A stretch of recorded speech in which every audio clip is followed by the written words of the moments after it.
Carl Jung, Dialectique du moi et de l'inconscient, deuxième partie, l'individuation. Chapitre 1, la fonction de l'inconscient.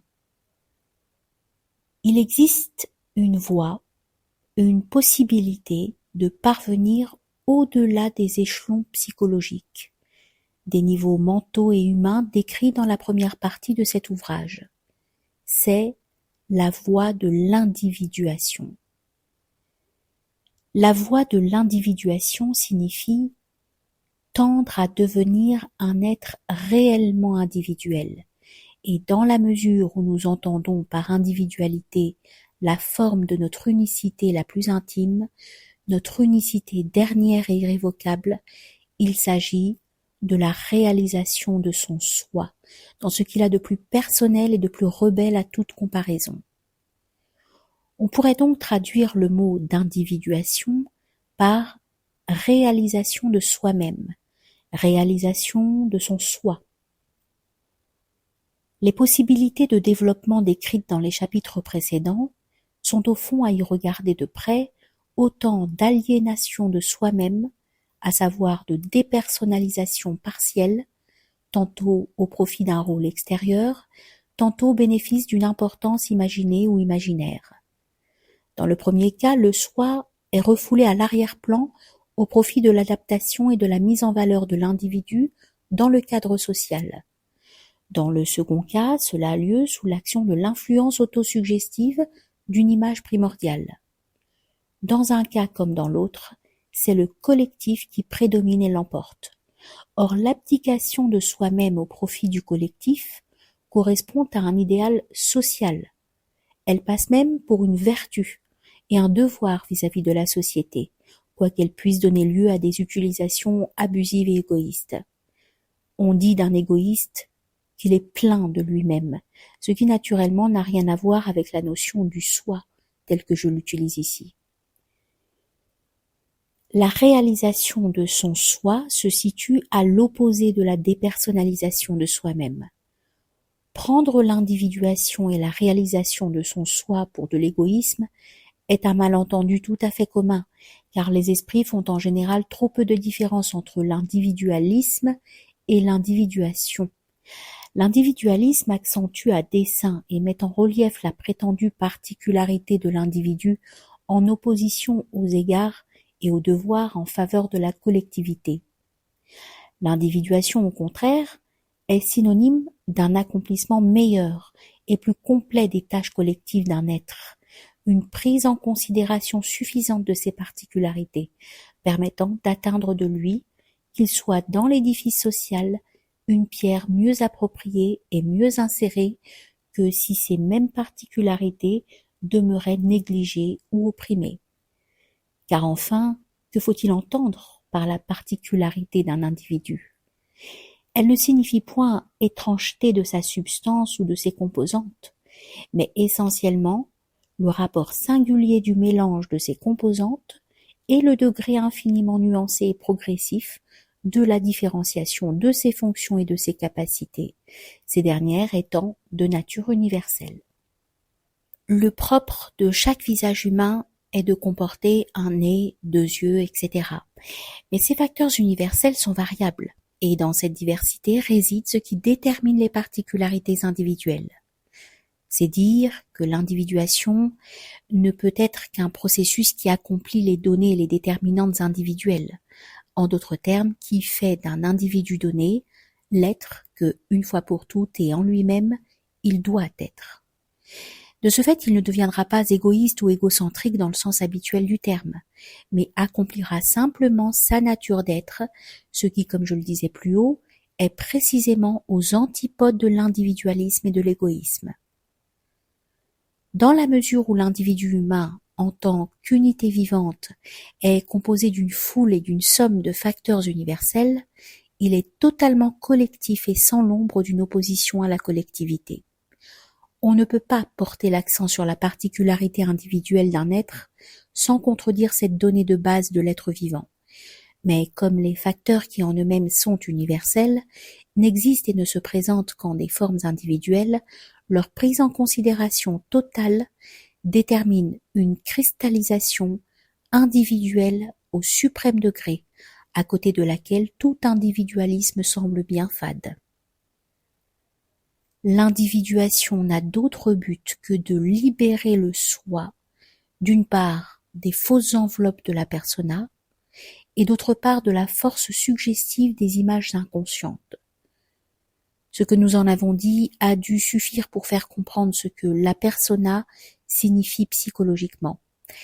En ce qui concerne l'autre perspective, celle de l'efficacité de l'inconscient collectif, nous nous mouvons ici dans un monde intérieur obscur et ténébreux, infiniment plus difficile à percevoir et à comprendre que la psychologie de la persona accessible à tout un chacun. Chacun sait ce que veut dire prendre une mine de circonstance ou jouer un rôle dans la société. Grâce à la persona, on veut apparaître sous tel ou tel jour, où l'on se cache volontiers derrière tel ou tel masque. Oui, on se construit même une certaine persona donnée pour s'en faire un rempart. J'estime donc que le problème de la persona n'offre pas de difficulté de compréhension très grande.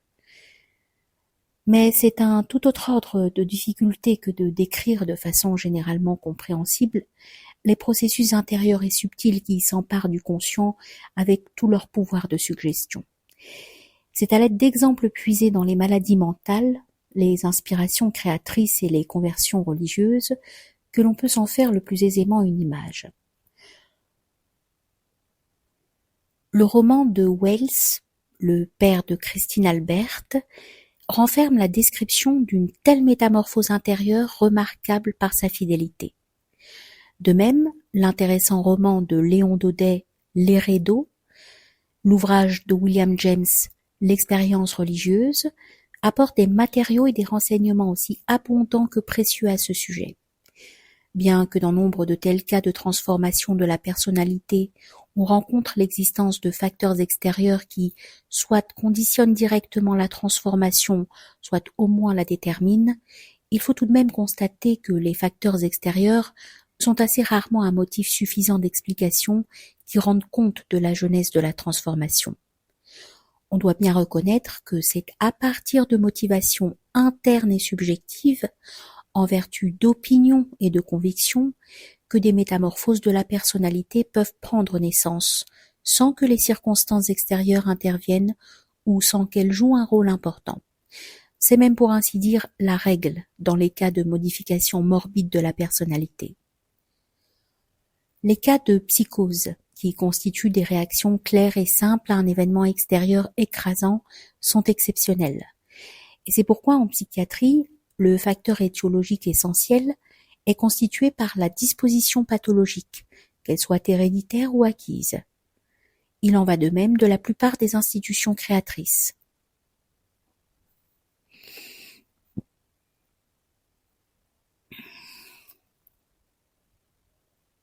Car on ne sera guère tenté de ne voir qu'un lien de cause à effet entre la chute d'une pomme et la théorie de la gravitation de Newton. De même, les conversions religieuses qui ne sont imputables ni à la suggestion ni à la contagion de l'exemple reposent pour la plupart sur des démarches intérieures autonomes qui culminent dans la modification de la personnalité. Ces processus présentent en général la particularité de se dérouler tout d'abord de façon souterraine, c'est-à-dire d'être des décours inconscients qui n'émergent que petit à petit au conscient. Il est vrai que le moment de l'irruption, de l'intrusion dans le conscient peut être soudain et très inattendu, le conscient se trouvant en un instant envahi, submergé par des contenus suprêmement insolites, en apparence totalement étrangers et insoupçonnés. C'est du moins l'impression qu'en aura le profane, et que peut même partager le sujet qui en est le théâtre. Il n'en ira pas ainsi pour l'homme de l'art, qui sait ce qu'il faut penser de ces coups de tonnerre dans un ciel serein. Car en réalité, une pareille éruption s'est trouvée préparée, en règle générale durant des années, souvent même durant la moitié d'une vie. Déjà, dans l'enfance du malade, on aurait pu déceler toutes sortes de singularités qui laissaient prévoir de façon plus ou moins symbolique des développements mentaux anormaux. Je me souviens par exemple d'un aliéné qui refusait toute nourriture et qui s'opposait avec acharnement à l'alimentation par la sonde nasale. Il fut même nécessaire de recourir à une narcose pour introduire la sonde. Ce malade pouvait en effet de façon bien singulière avaler sa langue. Il pouvait ainsi la presser en arrière dans son pharynx, phénomène que jusque-là je n'avais pas soupçonné. Dans un de ces moments de rémission lucide, le malade m'apprit ce qui suit. Adolescent, il jouait avec l'idée de savoir comment il pourrait se suicider, même si on tentait de l'en empêcher par tous les moyens possibles et imaginables. Il avait d'abord pensé y arriver en retenant sa respiration, mais il dut constater que parvenant à un état de demi-syncope, il se remettait fatalement à respirer. Il abandonna donc ce procédé et il pensa aboutir à ses fins par le refus d'aliments. Ce fantasme le satisfit jusqu'à ce qu'il découvrît qu'on avait la possibilité de lui faire ingurgiter de force les aliments au moyen d'une sonde. Il chercha alors un moyen d'obturer la voie d'accès et il en vint ainsi à l'idée d'avaler pour ainsi dire sa langue. Au début, il n'y réussissait pas, et c'est pourquoi il se mit à s'exercer régulièrement de sorte qu'il parvint à avaler sa langue. Un peu comme ça se passe parfois au cours d'une narcose, manifestement grâce à un relâchement total et artificiel de la musculature de la langue. C'est de cette façon curieuse que notre malade adolescent se prépara à sa psychose. Après son second accès, il sombra dans une aliénation mentale incurable. Cet exemple, entre beaucoup d'autres, montre comment l'irruption ultérieure de contenus étrangers, brutale en apparence, ne l'est en aucune façon, mais que, bien au contraire, elle est le résultat d'un développement inconscient qui s'est déroulé sur de nombreuses années. Nous voici à nouveau confrontés avec la question capitale qui est de savoir en quoi consistent les processus inconscients et de quelle nature ils sont. Naturellement, tant qu'ils demeurent inconscients, on ne peut rien savoir ni rien dire à leur sujet. Mais de temps en temps, en certaines occasions, ils se manifestent, soit par des symptômes, soit par des attitudes, des actions, des opinions, des émotions, des fantasmes, des imaginations et des rêves. En nous appuyant sur de telles observations soigneusement récoltées, nous pouvons tirer des conclusions indirectes concernant l'état et la nature des processus et des développements inconscients en cause. Ce faisant, il ne faut toutefois pas se leurrer et s'abandonner à l'illusion que l'on a décelé la nature réelle des processus inconscients. Nous ne dépassons jamais le plan des suppositions comparatives qui nous font penser que les choses se passent comme si. Aucun être de la création ne peut sonder les voies secrètes de la nature, lit-on à peu près en ces termes dans Faust. Et cela est vrai également de l'inconscient. Nous savons toutefois que l'inconscient n'est jamais au repos. Il semble être perpétuellement en activité, au travail, et même quand nous dormons, nous rêvons encore. Certes, bien des gens prétendent qu'en général ils ne rêvent jamais. Fort probablement, il n'en est rien. Et leur impression provient simplement du fait qu'ils ne gardent aucun souvenir de leurs rêves. Mieux, on constate que des personnes qui parlent en dormant ne peuvent le plus souvent se remémorer non seulement le rêve correspondant à leur discours, mais pas même le fait d'avoir rêvé. Dans la vie quotidienne, il ne se passe pas un seul jour sans que nous ne commettions tel ou tel lapsus, sans que tel ou tel mot qui à d'autres moments nous est fort familier ne fuit notre mémoire, sans que telle ou telle humeur dont la cause nous échappe ne s'empare de nous.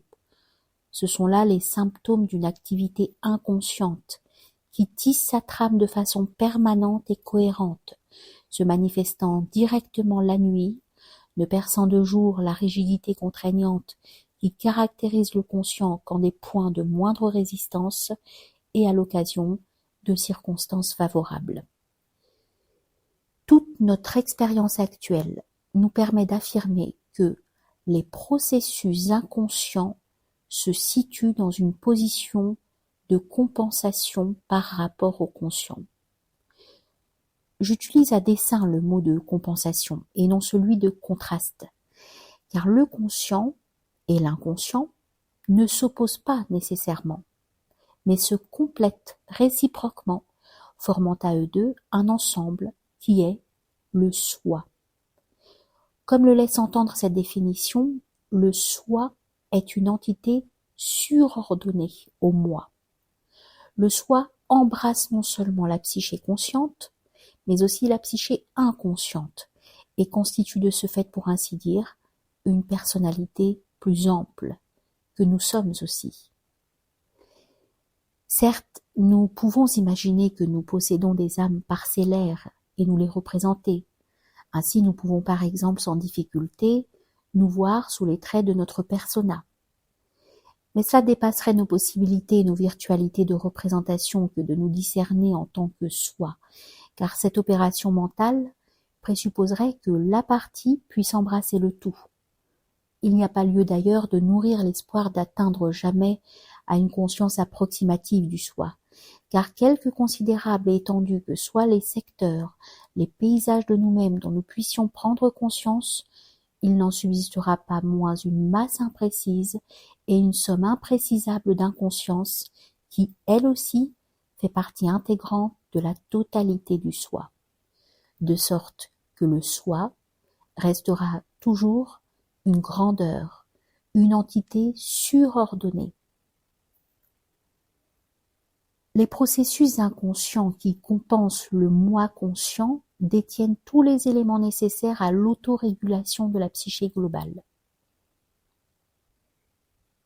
Sur le plan personnel, ce sont les motivations efficientes qui nous meuvent à notre insu à l'abri des motivations de façade, et dont nous nous épargnons la prise de conscience qui surgiront dans nos rêves.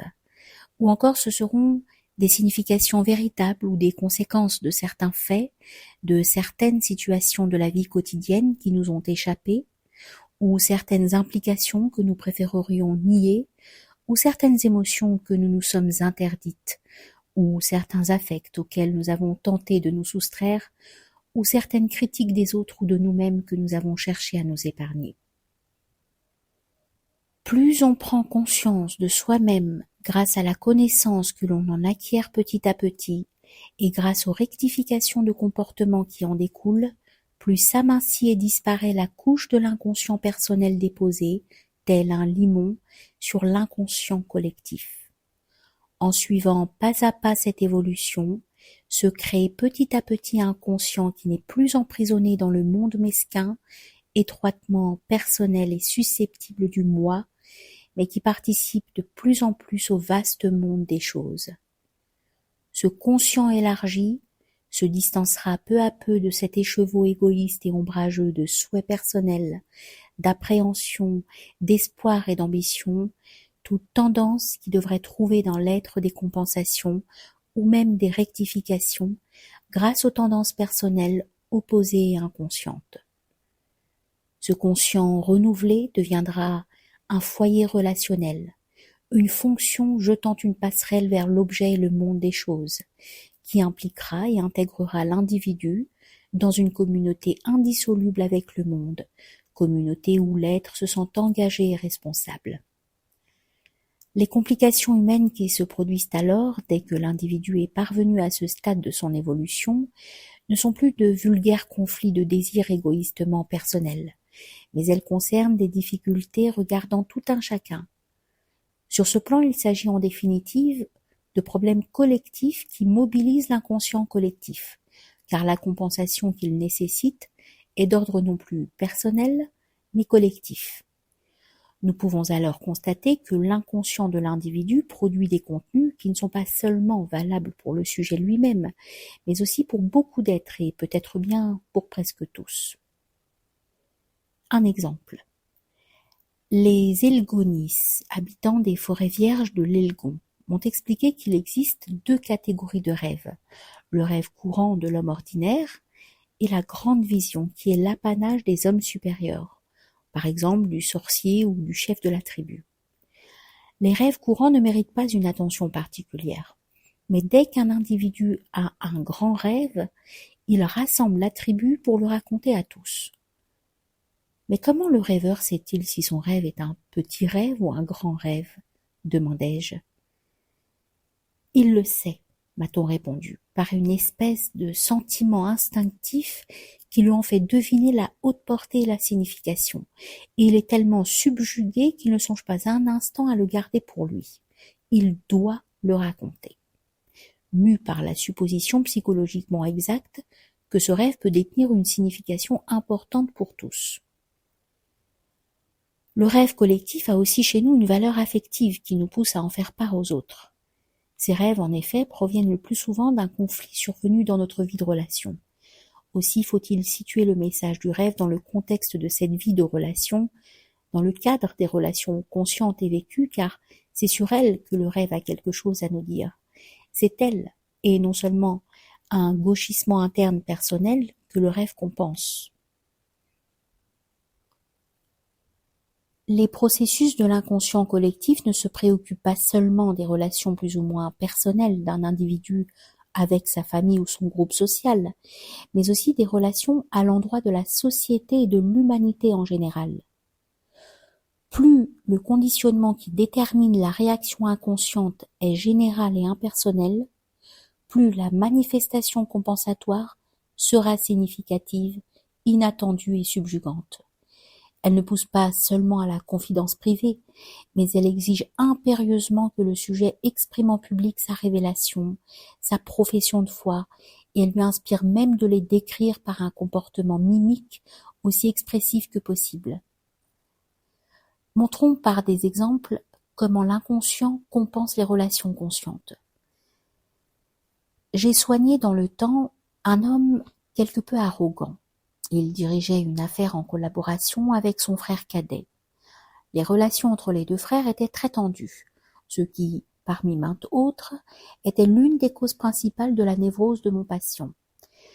Je ne discerne pas clairement à travers le récit du malade le motif réel de la tension. Le malade trouvait beaucoup de choses à redire à la personne de son frère, des talents duquel il ne donnait pas une image très flatteuse. Or, ce frère apparaissait souvent dans les rêves, et toujours dans des rôles qui évoquaient les figures de Bismarck, de Napoléon ou de Jules César. La maison du frère dans les rêves semblait être le Vatican ou le Yıldız-Kiosk. Qu'est-ce que cela signifiait? Manifestement, l'inconscient de mon malade éprouvait le besoin d'élever considérablement le frère en dignité. C'est pourquoi nous en conclûmes, mon malade et moi, que dans son conscient, il sous-estimait trop son frère par rapport à lui. La suite de l'analyse confirma en tout point cette conclusion. Voici un autre cas. Une femme malade qui nourrissait une passion exaltée pour sa mère, dans l'étroite dépendance de qui elle vivait, avait toujours à son propos des rêves où sa mère apparaissait sous un jour très peu flatteur, revêtue des traits d'une sorcière, d'un fantôme ou d'une marâtre qui la persécutait. Comment comprendre cela? C'était fort simple.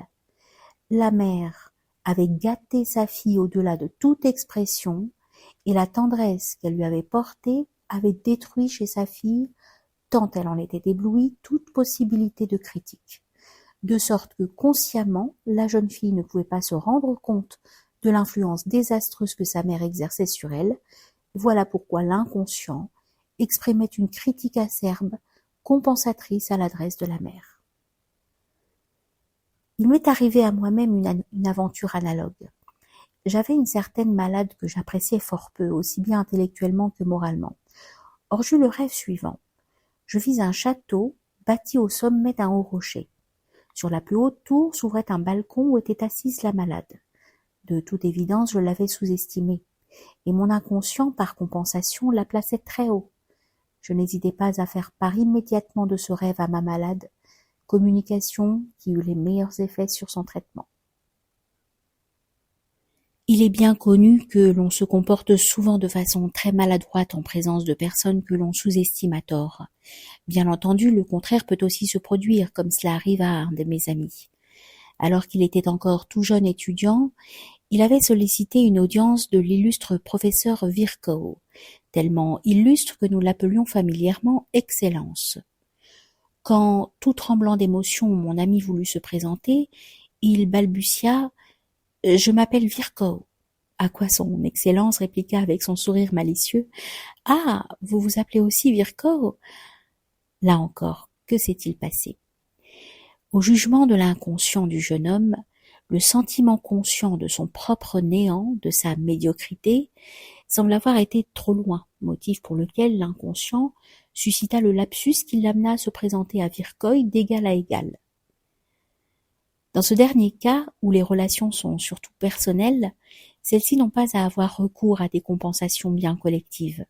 Mais dans le premier exemple cité, celui du frère, les figures utilisées par l'inconscient sont de nature très collective. Ce sont incontestablement et universellement des héros. Dans ce cas, on ne peut retenir que deux possibilités d'interprétation. Ou bien le frère cadet de mon malade était un homme de haute qualité et de grande importance collective, ou bien, si cela n'était pas, mon malade lui-même devait souffrir de surestimation personnelle, non seulement par rapport à son frère, mais aussi par rapport à n'importe qui. Rien ne venait témoigner en faveur de la première hypothèse, alors que tout confirmait la seconde. Comme l'arrogance de mon malade ne se faisait pas seulement sentir à l'encontre de son frère, mais aussi envers tout son entourage, la compensation elle aussi eut recours à une image collective. Il en va de même du second cas. La sorcière est une image collective. Aussi avons-nous été amenés à penser que la dépendance aveugle de la jeune malade n'existait pas seulement à l'adresse de la mère personnelle, mais aussi à l'égard de tout l'entourage social. Cela s'est trouvé confirmé car la jeune fille vivait encore dans un monde exclusivement infantile, où l'univers est encore identique aux parents. Les exemples que nous venons de donner illustrent des relations d'ordre personnel. Mais il existe aussi des relations impersonnelles qui réclament à l'occasion une compensation inconsciente. Dans ces cas apparaissent des images collectives revêtues plus ou moins clairement d'un caractère mythologique. Les problèmes moraux, philosophiques et religieux sont ceux qui suscitent le plus souvent des compensations mythologiques, précisément à cause de la portée générale qui les caractérise. Dans le livre de Wells, déjà cité, nous rencontrons une compensation classique. Monsieur Préamby, personnalité des plus falottes, découvre qu'il est au fond une réincarnation de Sargon, le roi des rois. Heureusement, le génie de l'auteur évite au pauvre Sargon de succomber à la malédiction du ridicule et du pathologique. Et il donne même au lecteur la possibilité de discerner le seul sens tragique et éternel de cette lamentable absurdité. Monsieur Préamby, une nullité parfaite, s'imagine être le lien de transition entre tous les siècles écoulés et les temps à venir. Payer une telle connaissance d'un léger état de folie ne semble point une rançon excessive, à la condition que le pauvre Préamby ne soit pas englouti définitivement par le monstre, en quoi peut se métamorphoser l'image primitive, danger auquel il faillit succomber. Le problème du mal et du péché en toute généralité est un des aspects de nos rapports impersonnels avec le monde. C'est pourquoi, plus qu'aucun autre, il a le don de susciter des compensations collectives. Un de mes malades, par exemple, eut à 16 ans, comme symptôme initial d'une névrose obsessionnelle grave, le rêve suivant. Le rêveur se voit suivre une rue inconnue. Il fait noir, il entend des pas derrière lui qui le suivent. Légèrement inquiet, il accélère sa marche. Mais les pas se rapprochent et son angoisse augmente. Il se met à courir, il a la sensation qu'il va être rejoint. Finalement, il se retourne et voit le diable. Pris d'une horrible peur, il fait un grand saut et reste suspendu dans les airs. Ce rêve se répéta 2 fois, comme pour souligner sa grande importance. La névrose obsessionnelle, on le sait par ses scrupules et son cérémonial contraignant, offre non seulement l'apparence superficielle d'un problème d'ordre moral, mais recèle également intérieurement tout un monde inhumain, fait de criminalité virtuelle et de méchanceté invétérée, contre l'intégration desquelles le reste de la personnalité finement organisée se révolte et se hérisse de façon désespérée. C'est précisément à cause de cette lutte que tant de gestes doivent être accomplis avec un rite et un cérémonial exact, cette minutie servant en quelque sorte de contrepoids à tout le mal qui gît, menaçant à l'arrière-plan. C'est après le rêve que nous venons de citer que la névrose commença. Pour l'essentiel, elle consistait en ceci. Le malade devait se maintenir, ainsi s'exprimait-il, dans un état provisoire de non-contamination et de pureté, en supprimant ou en rendant nul et non avenu tout contact avec le monde et avec tout ce qui rappelait le caractère transitoire de la vie, et cela grâce à des actions propitiatoires follement compliquées, à des cérémonies de purification scrupuleusement conduites et à l'observation anxieuse de préceptes innombrables dont les complications dépassent la description. Avant même que le malade n'ait eu la moindre idée de l'existence infernale qui l'attendait, son rêve lui montrait que s'il voulait reprendre contact avec la terre, il devait conclure un pacte avec le mal. J'ai mentionné ailleurs un rêve qui décrit la compensation d'un problème religieux chez un jeune étudiant en théologie. Ce jeune homme était torturé par toutes sortes de doutes religieux, de difficultés de croyance, empêché d'adhérer à sa foi, comme cela se produit si souvent pour l'homme moderne. Dans son rêve, il était le disciple du mage blanc, mais qui était vêtu de noir. Celui-ci l'instruisit jusqu'à un certain point, et ce degré atteint lui dit qu'il avait besoin de l'enseignement du mage noir pour continuer à progresser. Le mage noir apparut alors, mais il était vêtu de blanc. Il prétendait avoir trouvé la clé du paradis, mais il avait besoin de la sagesse du mage blanc pour être capable d'utiliser cette clé. Ce rêve contient manifestement le problème des contraires qui, on le sait, a trouvé par exemple dans la philosophie taoïste une solution entièrement différente de celle qu'a proposée notre conception occidentale. Les personnages que ce rêve utilise sont des images collectives impersonnelles, qui correspondent à la nature impersonnelle du problème religieux. À l'opposé du point de vue chrétien, le rêve souligne la relativité du bien et du mal d'une façon qui rappelle directement le symbole taoïste bien connu du yang et du yin. Des exemples de compensation ci-dessus, il ne faudrait pas conclure que plus le conscient se perd dans des problèmes universels, plus l'inconscient lui aussi crée et fabrique des compensations d'égale valeur. Car il faut souligner qu'il est, si l'on peut dire, tantôt légitime, tantôt illégitime, de s'occuper des problèmes impersonnels. Légitimes sont ces incursions dans l'impersonnel quand elles répondent à un besoin individuel profond et vrai. Par contre, elles sont illégitimes quand elles ne procèdent que d'une curiosité intellectuelle, ou qu'elles constituent des tentatives pour fuir une réalité pénible. Dans ce dernier cas, l'inconscient produit alors des compensations qui ne sont que personnelles et humaines, trop humaines, et qui poursuivent le but manifeste de ramener le conscient au terre-à-terre des réalités quotidiennes. Les êtres qui planent de façon illégitime dans l'irréel, qui errent dans l'infini, qui se complaisent dans un monde imaginaire et se passionnent pour lui, ont souvent des rêves d'une banalité risible qui cherchent manifestement à tempérer l'emballement excessif. Ainsi, la nature des compensations nous permet d'apprécier le sérieux, la légitimité et le bien fondé des aspirations conscientes. Nombreux sont les penseurs qui se refusent à supposer et à admettre que l'inconscient puisse avoir de grandes idées. On m'objectera, mais croyez-vous vraiment que l'inconscient soit capable de formuler une sorte de critique constructive de notre mentalité occidentale ? Sans aucun doute, si l'on envisage ce problème de façon intellectuelle, comme si l'inconscient était capable d'intentions rationalisantes, la chose apparaît absurde. Certes, il ne faut pas attribuer à tort à l'inconscient une psychologie du conscient. L'inconscient possède une mentalité instinctive. Il ne connaît pas de fonctions différenciées. Il ne pense pas ainsi que nous entendons l'action de penser. Il se borne à créer une image qui répond un peu à la manière d'un écho à la situation du conscient. Image qui recèle aussi bien des sentiments que des idées et qui n'est rien moins qu'un produit de réflexion rationnelle. Une telle image se rapproche beaucoup plus d'une vision artistique que de la réflexion intellectuelle.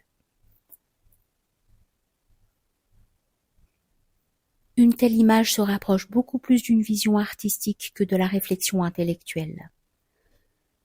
On oublie facilement qu'un problème comme celui qui s'exprime dans le dernier rêve cité ne répond pas non plus pour le conscient du rêveur à une interrogation d'ordre intellectuel, mais bien à une question profondément émotionnelle. Un problème éthique constitue pour un être normal un thème passionnant, qui plonge des racines aussi bien dans ses processus instinctifs les plus profonds que dans ses aspirations les plus idéales. Pour lui, un pareil problème détermine un véritable ébranlement. Rien d'étonnant donc si des profondeurs de sa nature surgissent réponses et témoignages. Le fait que tout un chacun vit implicitement dans un espace où sa psychologie est nécessairement, obligatoirement la mesure de toute chose, même si d'aventure le sujet en question n'est pas très futé et qu'il puisse prétendre que pareil problème ne l'a jamais effleuré et qu'il ne l'a jamais observé, tout cela ne saurait arrêter le psychologue, qui doit prendre les choses objectivement, telles qu'elles se présentent, et sans les soumettre aux distorsions de présuppositions subjectives. Dès lors, nous comprenons que dans la mesure où les êtres plus riches et plus différenciés peuvent être empoignés légitimement par un problème impersonnel, leur inconscient lui aussi peut répondre dans cette même mesure et dans un style identique. De même que le conscient peut se demander pourquoi règne cet épouvantable conflit entre le bien et le mal, de même l'inconscient peut répondre « Regarde les choses de près, ces deux pôles sont nécessaires l'un à l'autre et solidaires. Dans le meilleur, oui, précisément dans ce que le bien a de meilleur, se cache le germe du mal, et au demeurant rien n'est si mauvais qu'il ne puisse en découler un bien. » Le rêveur pourrait entrevoir que ce conflit en apparence insoluble n'est dû peut-être qu'au présupposé qu'entraîne notre forme d'esprit. Chaque forme d'esprit, en effet, comporte ses avantages et ses limitations, dépendantes du lieu et du temps. Les images en apparence complexes du rêve pourraient alors se révéler aisément comme l'expression imagée d'une espèce de bon sens instinctif, la première esquisse d'une élaboration raisonnable de pensée, à laquelle un esprit plus mûr aurait pu tout aussi bien aboutir par des démarches conscientes. En tout cas, la philosophie chinoise depuis très longtemps a fait sienne une pareille notion. L'élaboration imagée, singulière mais singulièrement pertinente, donnée à la pensée de notre rêve, est une prérogative de cet esprit naturel et primitif qui vit en chacun de nous et qui n'a pu être obscurci que par un conscient unilatéralement développé. Si nous considérions sous cet angle les compensations créées par l'inconscient, on pourrait nous reprocher à bon droit qu'avec semblable procédé, nous jugeons beaucoup trop l'inconscient selon la perspective du conscient. Il est de fait que dans ces réflexions, j'ai procédé comme si l'inconscient avait simplement réagi au contenu conscient, de façon, il est vrai, on ne peut plus fine, intelligente et nuancée, mais comme si l'initiative personnelle faisait défaut à l'inconscient. En réalité, que l'on ne s'y trompe pas. Je ne voudrais pas que le lecteur ait l'impression que je suis convaincu que la seule prérogative de l'inconscient consiste à être dans tous les cas réactionnel.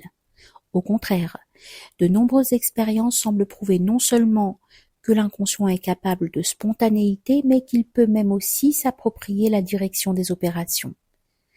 Innombrables sont les êtres qui demeurent dans une inconscience mesquine et qui s'y enlisent jusqu'à en devenir névrosés.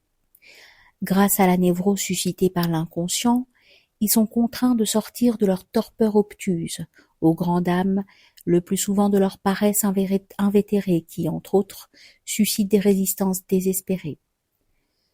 Toutefois, à mon sens, on commettrait une erreur en supposant que l'inconscient agit en quelque sorte en fonction d'un plan général quasiment réfléchi, comme s'il visait quelque but ou qu'il tendit à sa réalisation. Je n'ai jamais rencontré de situation ou d'élément qui soit venu confirmer cette hypothèse. La motivation efficiente, dans la mesure où il nous est possible de l'appréhender, semble pour l'essentiel être la recherche et la poursuite instinctive de la réalisation de soi-même.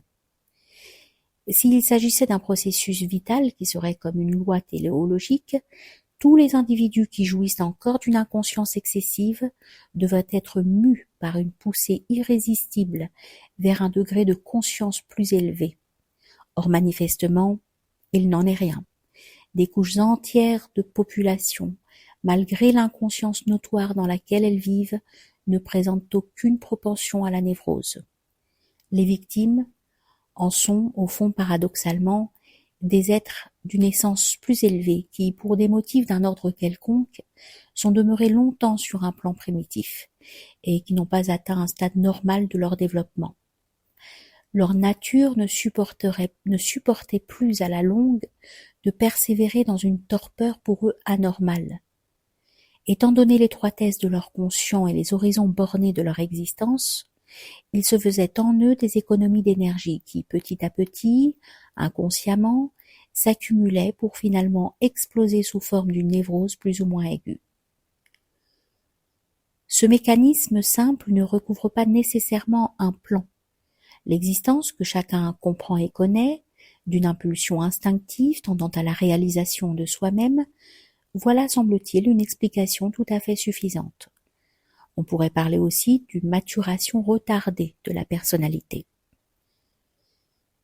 Il est infiniment probable que nous sommes encore fort éloignés du sommet d'une conscience absolue. Il en résulte par conséquent que chacun est vraisemblablement capable d'un degré de conscience plus élevé. C'est pourquoi on est en droit de supposer que les processus inconscients rameutent partout et toujours des contenus pour les mener vers le conscient, qui, s'ils y étaient accueillis et reconnus, élargirait considérablement son périmètre et son horizon.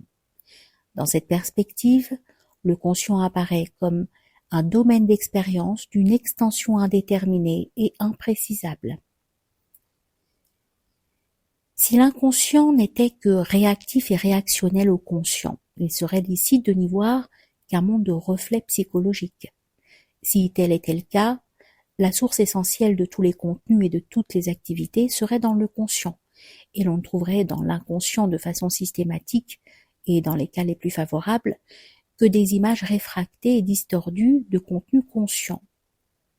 Les processus créateurs auraient leur siège dans le conscient, et toute innovation, toute inspiration, toute créativité ne serait que les trouvailles d'un conscient furteur.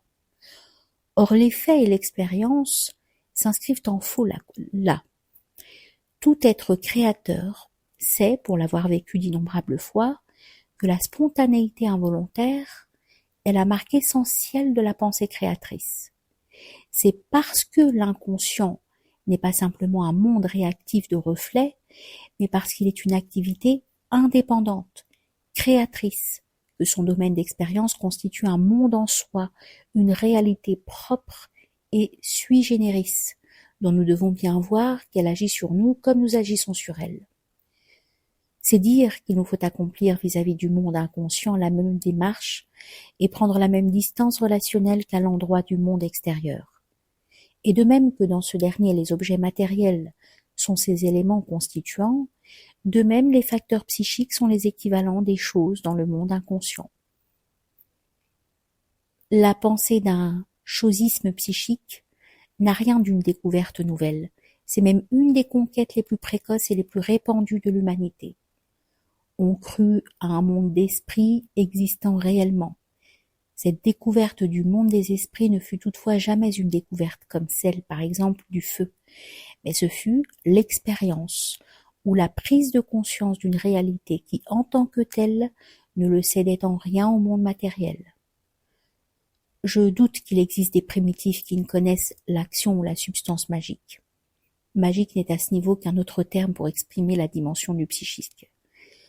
Il semble également qu'à peu près tous les primitifs sont plus ou moins familiarisés avec l'existence des esprits. Les esprits sont un phénomène psychique. De même que nous distinguons notre propre corporalité de corps étrangers, de même, les primitifs ont une distinction entre leurs âmes et les esprits, pour autant qu'ils aient la notion d'âme. Les esprits étant ressentis comme étrangers et d'une autre obédience. Ils sont l'objet de perceptions extérieures, tandis que leur propre âme, ou l'une d'elles si plusieurs sont implicitement postulées, n'est pas en règle générale l'objet d'une prétendue perception sensorielle, quoi qu'elle soit ressentie comme étant d'une nature qui n'est pas sans avoir des affinités avec les esprits. L'âme, ou l'une des différentes âmes, se transforme après la mort en un esprit qui survit au défunt. Ce phénomène s'accompagne souvent d'une distorsion du caractère qui devient maléfique, ce qui n'est pas sans contredire en partie l'idée d'une immortalité personnelle. Les Batak affirment que les hommes qui dans la vie ont été bons, comme esprits, deviennent malveillants et dangereux. D'ailleurs, à peu près tout ce que les primitifs racontent des tours que les esprits jouent aux vivants, de façon plus générale même, l'image qu'ils donnent des revenants correspond jusque dans les détails aux phénomènes décrits par les expériences spirites. À l'instar des communications des esprits spirites, à travers lesquels on peut distinguer qu'elles émanent de l'activité de parcelles psychiques plus ou moins autonomes, les esprits des primitifs sont les manifestations de complexes inconscients. L'importance que la psychologie moderne confère au complexe des parents est la continuation immédiate de l'expérience primitive, qui sait l'efficacité dangereuse des esprits parentaux. L'erreur de jugement que commettent les primitifs en supposant que les esprits appartiennent aux réalités du monde extérieur trouve sa continuation dans la supposition implicite et courante des modernes, mais vraie en partie seulement, selon laquelle les parents de chair et d'os sont responsables du complexe parental. Cette supposition, dans la vieille théorie traumatique de la psychologie freudienne, et encore au-delà, avait même la dignité d'une explication scientifique. C'est pour pallier cette confusion latente que j'ai proposé en son temps l'expression d'imago-parental. L'être naïf n'a naturellement pas conscience que les êtres les plus proches qui l'entourent et qui l'influencent suscitent en lui une image qui ne correspond qu'en partie aux êtres extérieurs, étant faite pour le reste de matériaux qui procèdent du sujet lui-même. Cette image intrapsychique ou imago procède d'une double appartenance, les influences des parents d'une part et les réactions spécifiques de l'enfant d'autre part. Elle est donc une image qui ne reproduit son modèle que de façon fort conditionnelle. L'être naïf n'emporte pas moins naturellement en lui la conviction que ses parents sont tels qu'ils se les représentent et qu'ils se confondent avec l'image qu'il s'en fait. L'image intérieure se trouve inconsciemment projetée, et lorsque les parents viennent à mourir, elle demeure active et dynamique, comme si elle était un esprit existant en soi. Les primitifs parlent alors des esprits des morts qui reviennent les hanter la nuit, les revenants. Les modernes, eux, appellent cela le complexe du père et de la mère. Plus le champ de conscience d'un être est limité, plus ses contenus psychiques, ses imagines, lui apparaîtront avec un caractère d'externalité, c'est-à-dire quasiment extérieur à lui-même, sous forme par exemple d'instances magiques ou d'esprits projetés sur des êtres vivants. Ces derniers se trouvent dès lors investis de pouvoirs surnaturels à ses yeux. Ainsi naissent magiciens et sorcières. À un niveau plus élevé du développement, où existent déjà des représentations de l'âme, les imagines ne seront plus toutes projetées, tant qu'elles le sont, les arbres et les pierres elles-mêmes se parlent les uns aux autres. Mais tel ou tel complexe se rapprochera du conscient au point que celui-ci ne le ressentira plus comme lui étant étranger, mais comme lui appartenant en propre. Toutefois, ce sentiment d'appartenance n'ira pas en général jusqu'à incorporer et intégrer le complexe en cause dans les contenus subjectifs de la conscience. Le contenu complexuel demeure en quelque sorte entre l'inconscient et le conscient, comme dans un clair-obscur. Il est ressenti certes par le sujet, d'une part comme appartenant à sa conscience ou ayant des affinités avec elle, mais d'autre part il reste une existence autonome, qui en tant que telle peut s'opposer au conscient, ou qui, en tout cas, n'obéit pas nécessairement aux intentions subjectives. Le complexe peut même sembler être surordonné au conscient, et constituer souvent une source d'inspiration, de prémonition ou d'information surnaturelle. D'un point de vue psychologique, un tel contenu psychique constitue un complexe partiellement autonome, qui n'est pas totalement intégré au conscient. Les âmes primitives, les Ba et les Ka égyptiens sont des complexes de cet ordre. À un échelon plus élevé, et en particulier chez tous les peuples de culture occidentale, ce complexe apparaît toujours sous forme féminine. Il va sans dire que ce n'est ni sans fondement ni sans entraîner de multiples conséquences.